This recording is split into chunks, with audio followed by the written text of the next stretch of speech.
Bones and All is a love story. It's a story that chronicles the coming of age for Marin, who's played wonderfully by Taylor Russell, but it's as much about falling in love, first love. From when we made it, when we developed the script with Luca and Dave, it was the peak of COVID, and I think something that was relevant to all of us was being isolated. Everyone in the world, that was their experience, and this idea that absent religious focus, if you have that in your life, or a strong community, which a lot of people didn't have during COVID, your reality was the story you told yourself to get by on, how to make sense of what was going on in the world. And I thought there was something very powerful in those stories of isolation.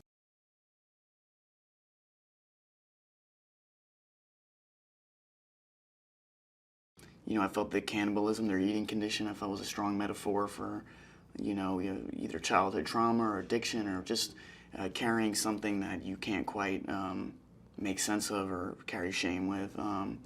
And I was attracted to this character of Lee because I felt he had created a delicate glass castle of himself in his expression of dyeing his hair or clothes, or the way he understood the world, or in his belief that he really had figured out how to game the system to survive with this condition. But his biggest vulnerability, like a lot of people's biggest vulnerabilities are when they spend so much time alone, is true love, is real love, is support, is care, kindness.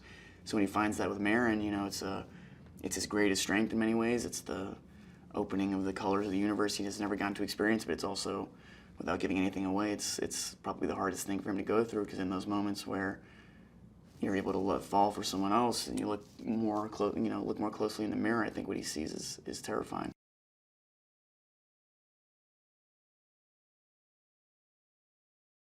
I think it's an on-the-road love movie inspired by the likes of, and not claiming to be on the level of, but nonetheless inspired by the likes of Badlands and True Romance, and not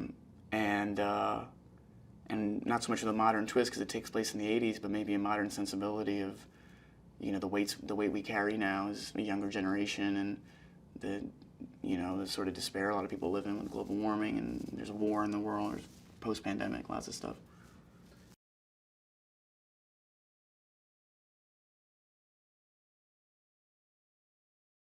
Yeah, Luca is, no matter how pretentious the word, is a true auteur, and he's directing from the sensibility of his cultural upbringing from his youth. And that is way different than mine, is way different than yours, and he's strong to that perspective. And he's deeply passionate, and yeah, as you said, to have, to have that fraternity with him, and also, yeah, that collaborative relationship, it's probably the greatest gift of where I am right now.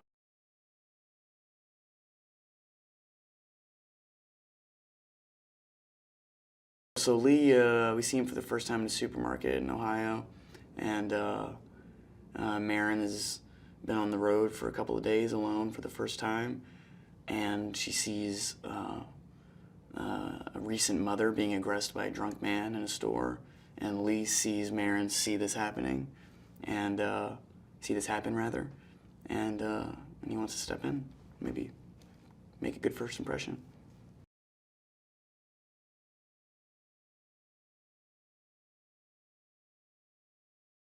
It was a joy working with Taylor. She's an extraordinary actress. She's somebody for a number of years that I had been aware of, and she did a movie called Waves that she was amazing in. And she had a great spirit. She's open for anything, willing to try new things and scenes. And she really, obviously, if you saw the movie, brings the emotional heat it really needs. And was receptive to everything. It was really like a sponge. It was receptive to everything. And it was just a joy working with her. I hope we get a chance to do it again.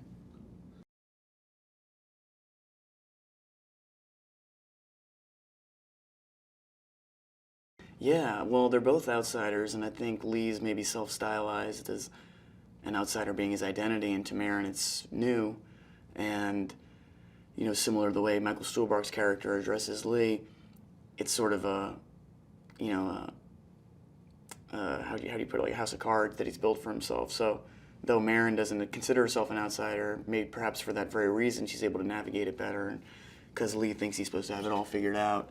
Um, he's, maybe deluded himself in many ways, um, and they're great for each other because when you're young and in love, or I've said this before, but it's you're searching for who you are in other people, almost as if they're a mirror for how you want to be, who you want to be.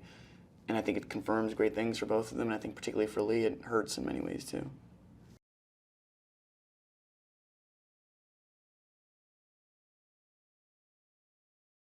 Yeah, well, I think Mark Rylance and Michael Stuhlbarg, they bring that sense of excellency to the story, to the cast.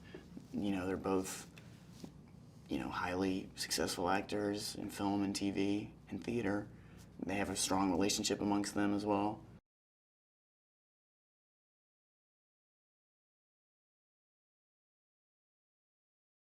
The impossibility of love, I guess. I would say the main theme of this film is the impossibility of love.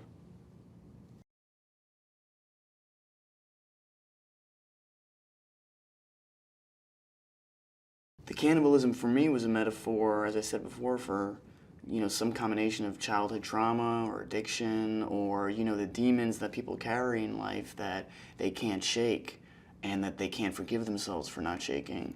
And obviously, if you were confined to eating people, that would be an extremely normal thing to feel guilty about all the time. Uh, and so I think it's an effective story point in the movie. But in life, uh, there are things that burden people that they shouldn't be burdened with, and that in love, in the safe space of love, you can work through.